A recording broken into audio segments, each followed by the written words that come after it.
नमस्कार, मैं हूं निवेदिता।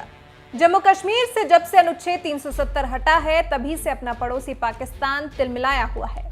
पाक पीएम इमरान खान से लेकर वहां के मंत्री संतरी तक सभी अब एक ही बात कर रहे हैं, वो है परमाणु युद्ध की बात, और धमकी भी दे रहे हैं कि भारत पर परमाणु बम फोड़ देंगे। लेकिन भारत ने भी इन धमकियों से आजिज आकर कहा है कि वो भी एटमी हथियारों को पहले प्रयोग नहीं करने की नीति बदल सकता है।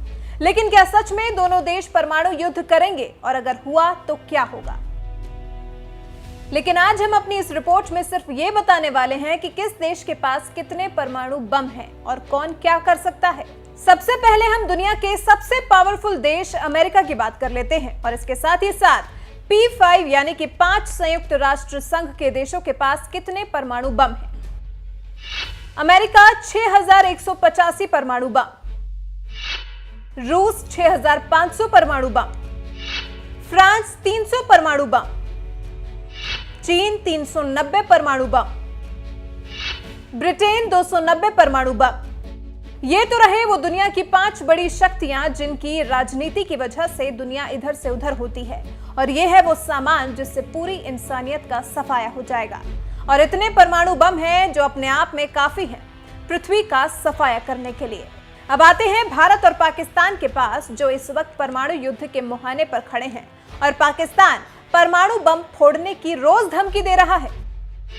भारत 130 से 140 परमाणु बम, पाकिस्तान 140 से 150 परमाणु बम। ये तो हो गए परमाणु बम। अभी और भी देश हैं जिनके पास परमाणु बम है, जैसे कि इजराइल, उत्तरी कोरिया और भी बहुत से देश हैं। लेकिन यहां पर हम बात कर रहे हैं कुछ शक्तिशाली देशों की और भारत पाकिस्तान की।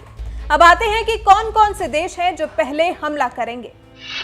अमेरिका 6185 परमाणु बम, रूस 6500 परमाणु बम, ब्रिटेन 290 परमाणु बम, पाकिस्तान 140 से 150 परमाणु बम। तो ये रहे वो देश जो पहले हमला कर सकते हैं। लेकिन वहीं पर भारत, चीन बाद में हमला करने वालों की नीति रखते हैं। लेकिन आपको याद होगा कि कुछ दिनों पहले पोखरण गए रक्षा मंत्री ने कहा था कि भारत एक्सटेंशन दे सकता है और परमाणु हमले की बाद वाली नीति को बदलकर पहले हमले की नीति का पालन कर सकता है। ये बात सच है कि जहां तक हमारी न्यूक्लियर पॉलिसी का सवाल है, उसमें नो फर्स्ट यूज की आज तक हमारी पॉलिसी यही है। अब भविष्य में क्या होगा, यह सब परिस्थितियों पर निर्भर करता है। अब देखते हैं कि होता क्या है। वैसे तो युद्ध किसी भी मसले का हल नहीं है, और अगर आपको भगवान ने बुद्धि दी है तो आपको अक्ल से काम लेना चाहिए। क्योंकि अगर आप युद्ध कर रहे हैं और अगर सचमुच युद्ध हुआ तो नुकसान तो हमेशा कमजोर का हुआ है और पाकिस्तान का ही होगा। लेकिन मूर्ख पाकिस्तान है कि समझता ही नहीं, सिर्फ परमाणु युद्ध की रट लगाए हुए है।